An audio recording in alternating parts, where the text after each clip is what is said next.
Okay, so just as a reminder, here's the setup, and we're going to look at our first point is when 10 milliliters of our silver solution has been added, what's the concentration of silver in the solution?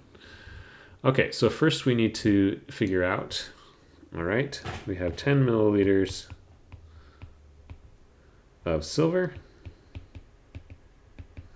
and we need to turn that into moles of silver. All right, and we had a 0.05. I'm going to leave off the extra significant figures. They're there, but it's just easier to leave them off. We can write this as millimoles per milliliter instead of moles per liter to figure out how many moles of silver we have. Let me just make sure I have the concentration right at 0.05 molar. All right, and that will, we can use this, so we have 10 times 0.05, which is 0.5 millimoles of silver added.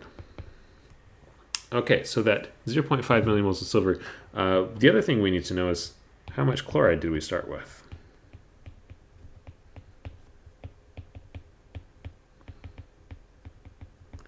Okay, so we had 25 milliliters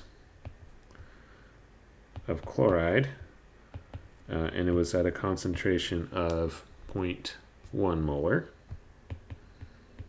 So again, we can use millimoles per milliliter.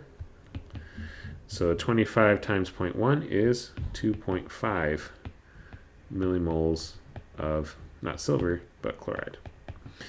Okay, so what's going to happen here as we add this 10 milliliters, what's going to happen is we have our starting 2.5 millimoles of chloride.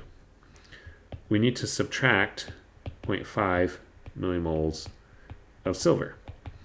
And what's happening here is that all of the silver that we add is going to react.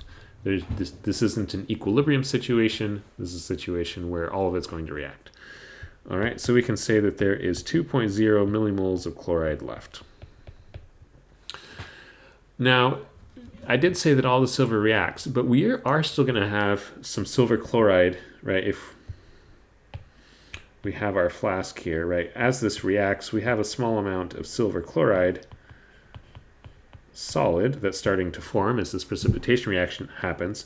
But due to the solubility product, we are going to have a little bit of silver ions left behind in solution.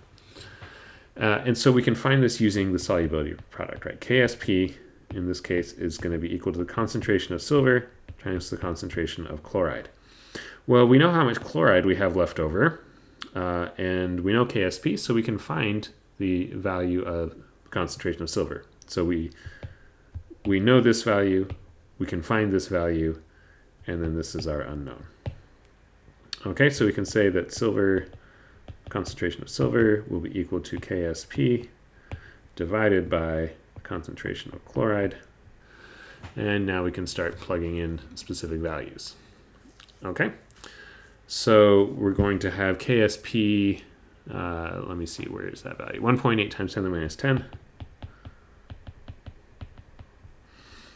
All right, our concentration of chloride, we know the moles of chloride. We have 2.0 millimoles of chloride, but now we need to divide by the volume that we have. So we started with 25 milliliters, we've added 10 milliliters, so we can add those together. So 25 plus 10 milliliters, and again, millimoles over milliliters will give us molarity, so this will be in the right units.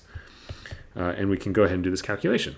So we have 1.8 times 10 to the minus 10 divided by, this ends up being about 0.057 molar. We can put that into the calculator, and that gives us a value of 3.15.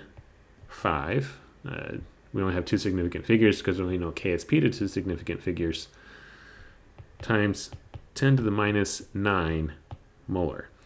This is a very small amount of silver, right? Probably pretty hard to actually detect it. And what we often write this as is we'll take the p-value, PAG plus, which is the negative log base 10 of 3.2 times 10 to the minus 9, which is equal to 8.50. All right. So that is our first point, is before the equivalence point. This is the same strategy we could use for any other volume we want. In the next video, we'll look at when we are at the equivalence point.